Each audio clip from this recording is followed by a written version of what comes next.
You've done your part. You showed up early, you packed everything carefully. But now you're at the security checkpoint, and a TSA officer is giving your pill bottles the side eye, like you've smuggled something suspicious. If you're over 60 or flying with a medical condition, this moment can feel overwhelming. But here's the good news. You're not doing anything wrong. In fact, TSA has clear rules that protect your right to travel with medication. You just need to know how to use them. So let's make it simple. These are the quiet tips that'll get you through security without stress, delays, or confusion. If you're new here, go ahead and tap that like button and subscribe for more travel wisdom that matters. This isn't just advice, it's peace of mind packed in your carry-on. Number 1. The clear bag rule. Make it easy for TSA.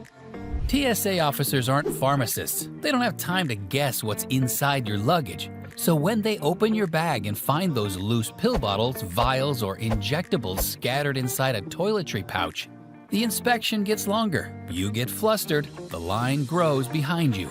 Here's how to skip all of that. Use a clear, resealable plastic bag for your medications. Place all your pills, inhalers, insulin pens, or medical liquids in one transparent pouch.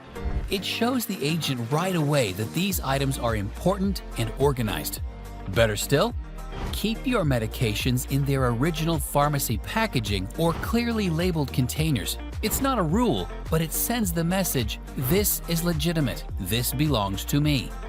A single clear bag, easy to scan. It's the difference between being questioned and being waved through. Number 2. Liquid medications? More than 3.4 ounces rule. The fact is that it doesn't apply here. Medically necessary liquids, gels, and aerosols are exempt, whether it's cough syrup, insulin, or a special cream. You can carry more than the standard limit as long as you let them know. When you reach the scanner, you need to declare it. Just say, I have liquid medication with me. That's it. A simple heads up avoids delays and suspicion.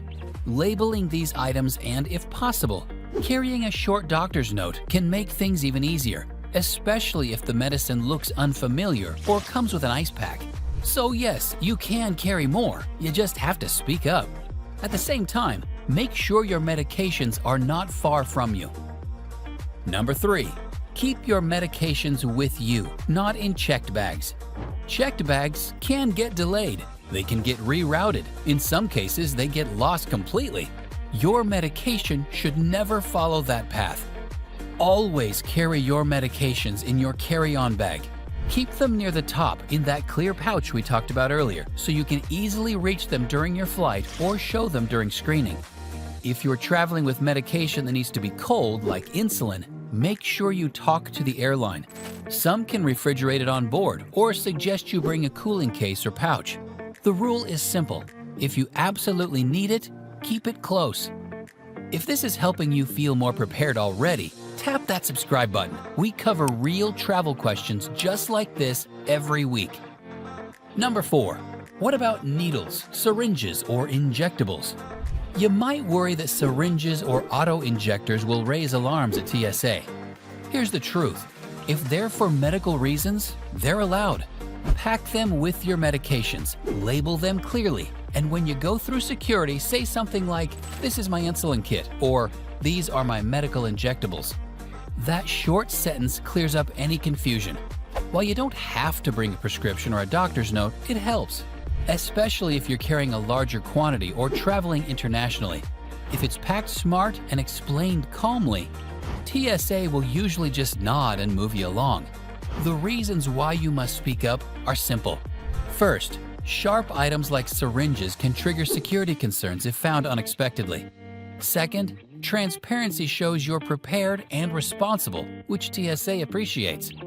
And third, by taking a minute to explain, you avoid the risk of your items being flagged, separated, or worst case, confiscated.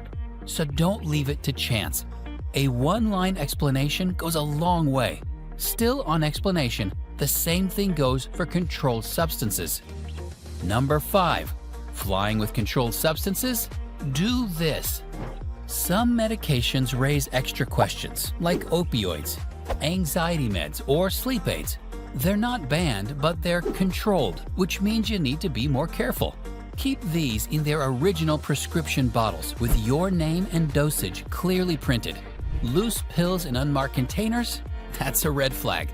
If you're carrying a high quantity or traveling abroad, get a simple letter from your doctor. It should explain your diagnosis, what the medication is for, and why it's needed. Controlled doesn't mean illegal. It just means you need to show you have a reason.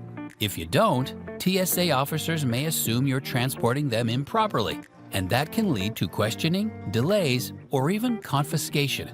The truth is, some countries have strict import laws and may require advanced approval or special permits. Bottom line, make it easy for officials to see that everything is legitimate. Clear labels, proper storage, and a doctor's note if needed. And speaking about some countries, you need to prepare for this. Number 6.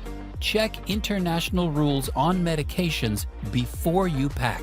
Here's something many travelers don't know until it's too late. Some countries ban medications that are perfectly legal in the US. Even an over-the-counter inhaler or sleeping pill could cause problems if you don't do your homework. Did you know that Japan bans common decongestants like pseudoepinephrine found in cold and allergy meds? In the UAE, bringing in certain painkillers without proper documentation can result in detention. And in Singapore, medications like anti-anxiety drugs and sleep aids are controlled substances, even if you carry a valid US prescription. Each country sets its own medication laws, and some require travelers to apply for approval or import certificates ahead of time.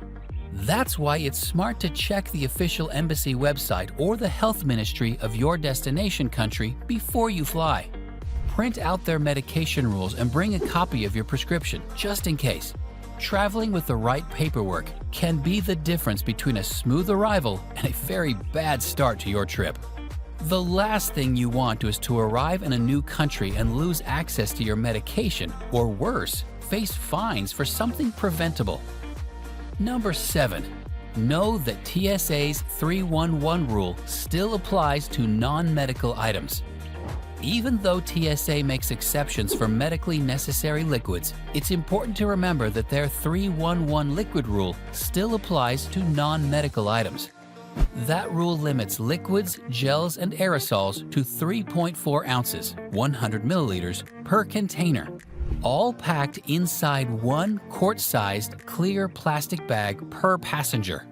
One common mistake travelers make is mixing their medications with these regular toiletries.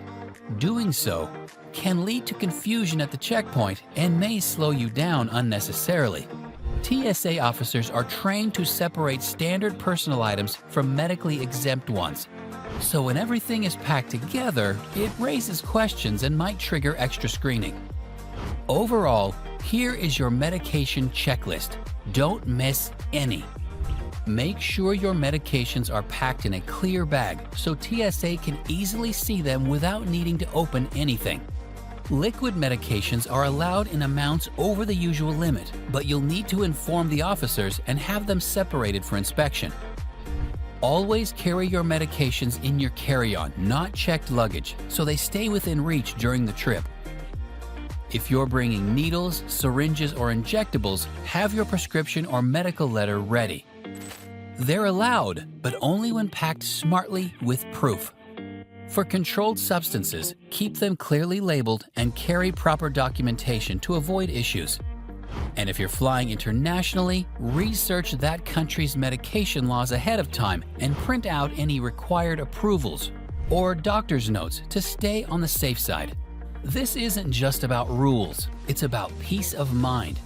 You can travel with your medication, that's your right, but knowing the rules, that's your peace of mind. It means less stress, fewer delays, and more confidence at security. So pack that clear bag.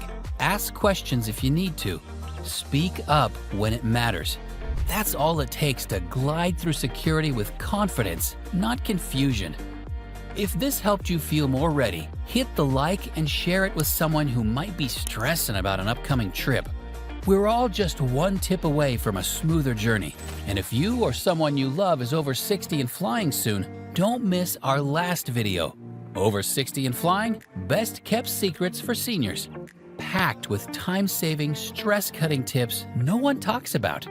Subscribe for more practical travel tips that actually make a difference. Fly safe.